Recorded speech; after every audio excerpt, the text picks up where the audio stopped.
Soekarno was born in 1901 in Java, the dominant Indonesian island.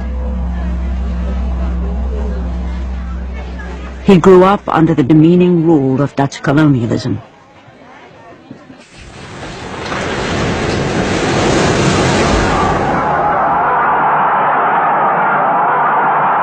Soekarno was an ardent nationalist who led Indonesia's independence movement. He became president of the new Republic of Indonesia in 1949. Belum ada yang menandingi Soekarno sampai sekarang. Dialah yang mengerti nasion Indonesia itu. Karena itu juga Soekarno lah yang tidak jemu-jemunya menganjurkan tentang nation and character building.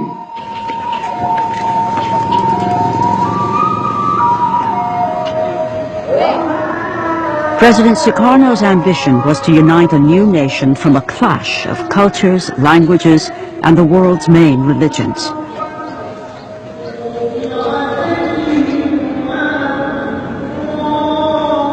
Indonesia is the fourth most populous nation on earth and the world's largest Muslim community.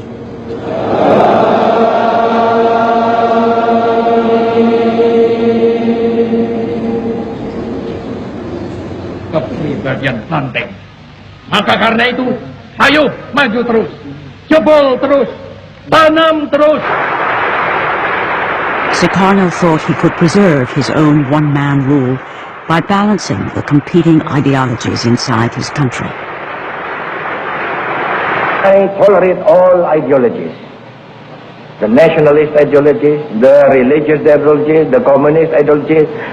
So far they are not making trouble or damage to the Indonesian state.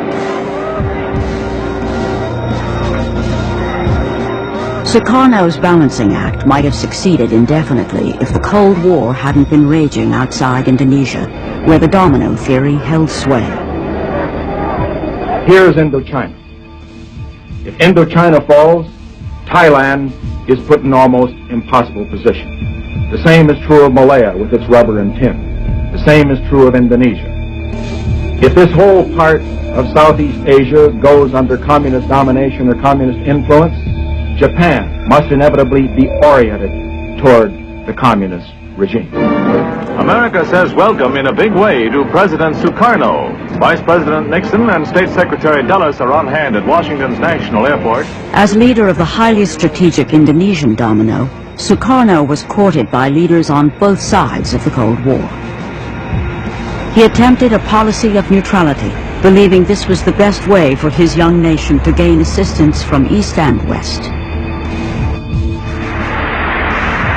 May God give us, America and Indonesia, the best friendship which has ever existed between two nations.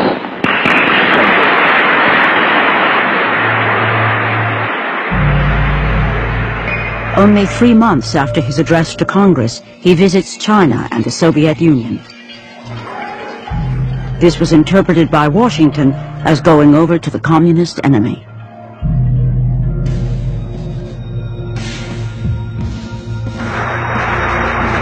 The United States becomes even more alarmed by the success of the Indonesian Communist Party in 1957 elections.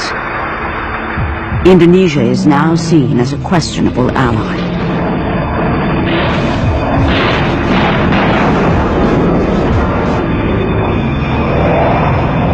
In the largest covert operation since World War II, President Eisenhower backs rebellions against Javanese rule in the outer islands. Let's face it, the United States made a horrible blunder in 1957-58 in supporting an independence movement within Indonesia. It was a disaster. We should never have been in it in the first place, and if we were, we shouldn't have been in it the way we were. American involvement was revealed when a U.S. pilot was shot down. The U.S. quickly withdrew support, and the rebellions collapsed. Western intervention had backfired. Having stood up to a superpower, President Sukarno's grip on his country tightens, and he becomes emboldened on the international stage. Sukarno uses the United Nations to protest about Western intervention in his region. I hate imperialism. I detest colonialism, and I fear the consequences of their last bitter struggle for life. We are determined that our nations and the world as a whole shall not be the plaything of one small corner of the world.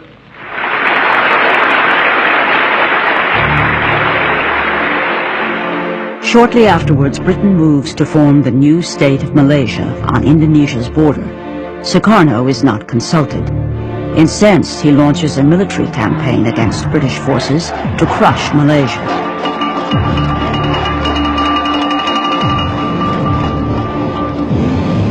Britain's top propaganda specialist, Norman Reddaway, is sent to Singapore to take charge of Britain's propaganda war. What I remember Norman telling me, his mission was very simple. Do anything you can, he was told, to get rid of Sukarno. And he was given a budget. It was a matter of hundreds of thousands of pounds.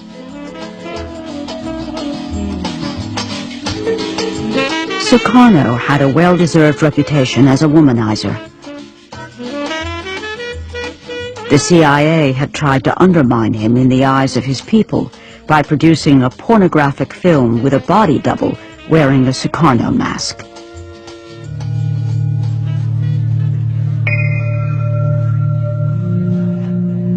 At least 6 assassination attempts were made on his life. Sukarno blamed the CIA for most of these.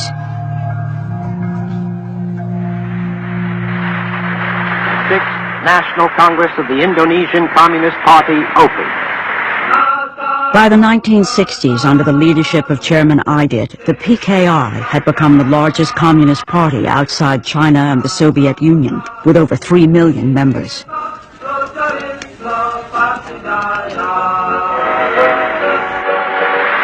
personal appearance of President Sukarno increases the atmosphere of unity of this gathering.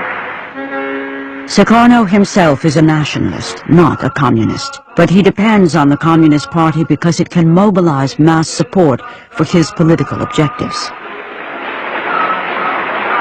In return, Sukarno protected the PKI by banning anti-communist press and by restraining the army, also a potent political force in Indonesia. The chairman of the Communist Party had outlined a new approach of a kind of parliamentary road to power. At the same time, the Indonesian army was fairly unique because it operated also like a political party, and in that sense the Communist Party and the army were in competition with each other, all from the village level up to the capital city. The West, as well as many Indonesians, fear the country is in danger of falling into communist hands. Supporting the army is seen as the best hope for the anti-communist cause. With the PKI growing rapidly under Sukarno's protection, the lines are drawn for an inevitable showdown.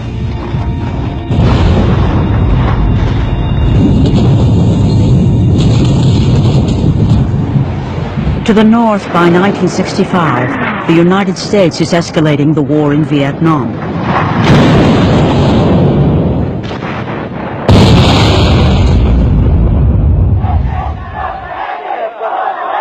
In protest, U.S. buildings in Indonesia become a target. There were mass demonstrations, thousands of screaming demonstrators that would throw rocks at our embassy. Several with flaming rags around them. So we were, in effect, public enemy number 1 at that point. We had replaced the British. Anti-Vietnam War protests are also the order of the day at the University of Wisconsin, where Ibnu Santoro has been studying economics for the past 5 years.